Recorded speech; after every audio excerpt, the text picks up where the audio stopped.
À la fin du mois de juin, l'ORAR organisait son deuxième congrès de néphrologie de l'océan Indien. À l'issue de la première édition en 2014, les organisateurs avaient eu d'excellents retours. Et c'est donc avec une belle motivation qu'ils ont reconduit la manifestation avec des spécialistes d'horizons divers. Et ça amène à contribuer considérablement à l'amélioration des connaissances, du savoir-faire des professionnels de santé de La Réunion. Et les premiers bénéficiaires de tout cela, ce sont bien évidemment les patients, mais également ça contribue au développement de la recherche médicale pour éviter ou prévenir l'installation, la survenue de ces maladies rénales chroniques. Le but et le principe de tous les symposiums et congrès, c'est que effectivement ceux qui ont la chance ou le temps ou la place de pouvoir lire plus et faire plus de protocoles de recherche, ils puissent discuter comme ça de vive voix avec les néphrologues et les nutritionnistes de terrain. L'impédance n'est pas une bonne méthode d'évaluation de la corps. Les interventions qui se sont succédées ont couvert un large spectre de sujets, depuis les mécanismes des pathologies jusqu'aux différentes pistes de prise en charge, en passant par la nutrition ou la génétique. La néphrologie, c'est une discipline d'abord assez scientifique, avec beaucoup de progrès ces derniers temps en termes de recherche. Là, c'était intéressant aussi parce que on avait l'interaction de deux disciplines, et l'endocrinologie avec la diabétologie et la néphrologie. Donc c'est toujours intéressant quand deux disciplines différentes se rencontrent, c'est le premier point. Et puis en plus, c'est surtout une thématique qui touche de très près la Réunion, puisque le diabète à La Réunion, c'est quelque chose d'extrêmement fréquent. Pour répondre à cette question, j'ai voulu m'orienter sur le plan vasculaire. La deuxième journée du congrès a justement été consacrée à savoir si le diabète de type 2 dans l'île était différent de celui de l'Hexagone. Les spécialistes réunionnais sont venus exposer leurs conclusions, tirées de leurs pratiques quotidiennes.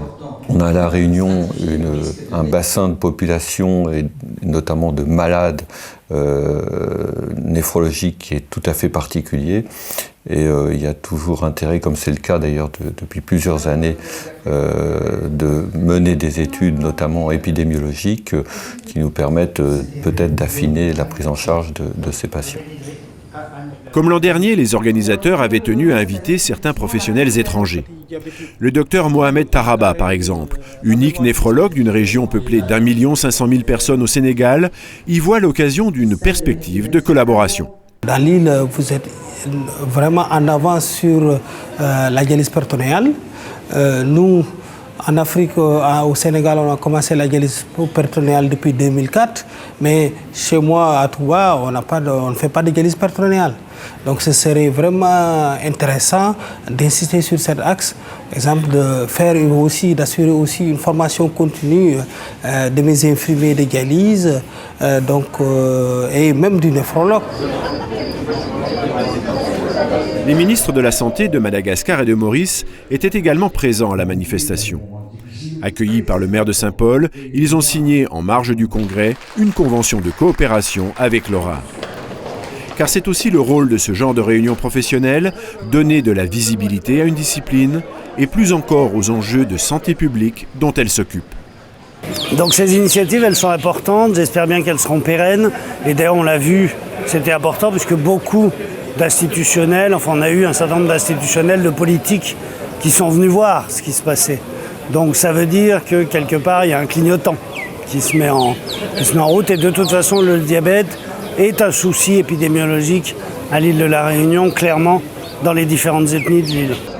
La très bonne tenue des contributions scientifiques, l'affluence des professionnels et la présence des décideurs politiques, tout a contribué à faire de ce deuxième congrès une vraie réussite. Et donc, un encouragement à poursuivre. Absolument, c'est le défi qu'on s'est lancé avec la directrice. Nous avons commencé l'année dernière, nous ne savions pas si on allait poursuivre cette expérience, entre guillemets. Aujourd'hui, je pense que cette tradition est bien ancrée chez nous et on compte la poursuivre tout le temps qu'on pourra.